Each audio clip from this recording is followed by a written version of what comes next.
Hello అన్న, మీ పేరు? నా పేరు ఆనంద్ శివ. ఇప్పుడు తెలంగాణలో ఎంపీ ఎలక్షన్స్ అయిపోయినాయి కదా. సో ఏ పార్టీకి ఎక్కువ సీట్లు వచ్చే అవకాశం ఉంది ఇక్కడ తెలంగాణలో? ఇక్కడ పార్టీ కంటే మ్యాక్సిమం తెలంగాణ లాస్ట్తో పోల్చుకుంటే ఇప్పుడు కొంచెం ఇంక్రీజ్ అవుతాయి సీట్స్. ఆల్మోస్ట్ కాంగ్రెస్ ఇక్కడ పవర్లో ఉంది కాబట్టి కాంగ్రెస్ కూడా వస్తుంది. ఇంకా అక్కడ 1-2 అక్కడ బీఆర్ఎస్ రావచ్చు. లాస్ట్ బీఆర్ఎస్ కానీ 10 years అధికారంలో ఉంది. వాళ్ళు అలా పతనం అవడానికి కారణం ఏమనుకోవచ్చు బీఆర్ఎస్ పార్టీ? కారణం అంటే చాలా రీజన్స్ ఉన్నాయి, అట్లా నేను చెప్పలేము.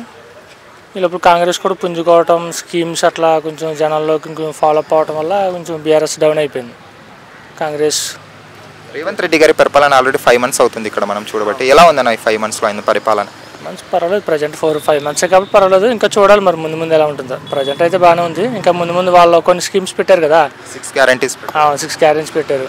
ఆ ఇంప్లిమెంటేషన్ చేస్తే పర్వాలేదు, అండ్ మళ్ళీ డిలే వస్తే మళ్ళీ ప్రాబ్లం కదా మరి.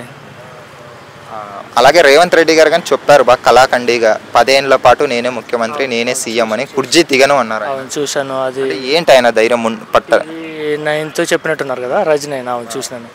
అట్లా ఆయన ఏంటంటే ఆయన మైండ్లో ఫిక్స్ అయినట్టున్నాడు. అంటే పాలన బాగా చేయాలి, పాలన బాగా చేస్తే మనమే ఉంటుంది, హైకమాండ్ నుంచి కూడా మళ్ళీ మార్చిది ఎవరు లేరు అన్న ఉద్దేశంతో ఉందంటున్నాడు. అంటే ఆయన ఏమంటున్నాడంటే మెయిన్ నేను గర్వంగా పోకూడదు, అందరినీ కలుపుకుని పోతా అట్లా చెప్తుండే. అట్లా అయితే ఉంటుంది, కానీ ఒకరిని తొక్కి మనం పైకి రావాలంటే ఆయన డౌన్ అవుతాడు.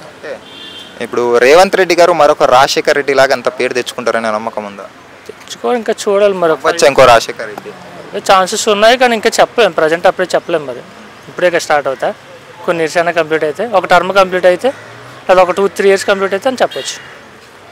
ఇప్పుడు అప్పుడు కాంగ్రెస్ అంటే ఒక రాజశేఖర రెడ్డి గారు ఆరోగ్యశ్రీ కానీ, ఫీజు రియంబర్స్మెంట్ కానీ, 108 కానీ ఇలాంటివన్నీ డెసిషన్స్, బిగ్గెస్ట్ డెసిషన్స్ తీసుకున్నారు. అలాంటి పెద్ద పెద్ద డెసిషన్స్ రేవంత్ రెడ్డి గారు తీసుకునే అవకాశం ఉందా?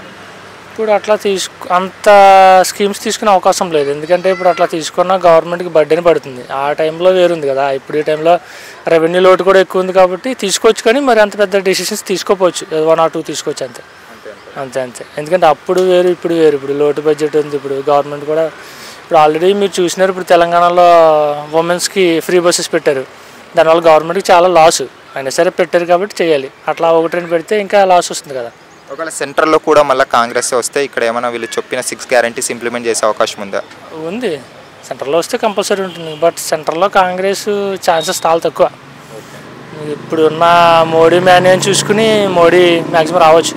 ఎందుకంటే మీరు చూశారు, అయోధ్యలో రామ మందిరం కావచ్చు, త్రిపుల్ తలాక్ కావచ్చు, నెక్స్ట్ 33% ఉమెన్ రిజర్వేషన్ కావచ్చు, ఇవన్నీ కొంచెం మోడీకి మళ్ళీ ప్లస్ అవ్వచ్చు. ఇక్కడ రేవంత్ రెడ్డి గారి పరిపాలన అంటే ఇప్పుడు ఎంపీ ఎలక్షన్స్ తర్వాత దింపేచేస్తాం ఆయన్ని, మళ్ళీ బీఆర్ఎస్ అధికారంలోకి కేసీఆర్ గారు ముఖ్యమంత్రి అవుతారంటున్నారు. కొంతమంది టాక్ ఉంది బయట, దానికి ఏమంటారు? సాధ్యం అవుతుంది? అది సాధ్యమంటే అదే మీరు చెప్తున్నా కదా, చూడాలి. ఫస్ట్ ఒక 2-3 years ఇతని పరిపాలన చూసి ఓకే ప్రజలు సాటిస్ఫైర్ అంటే ఉంచుతారు, లేదు మళ్ళీ బీఆర్ఎస్ అయిపోయిందంటే దింపి మళ్ళీ అతను ఎక్కేస్తారు మళ్ళీ. Okay, thanks. Okay, thanks.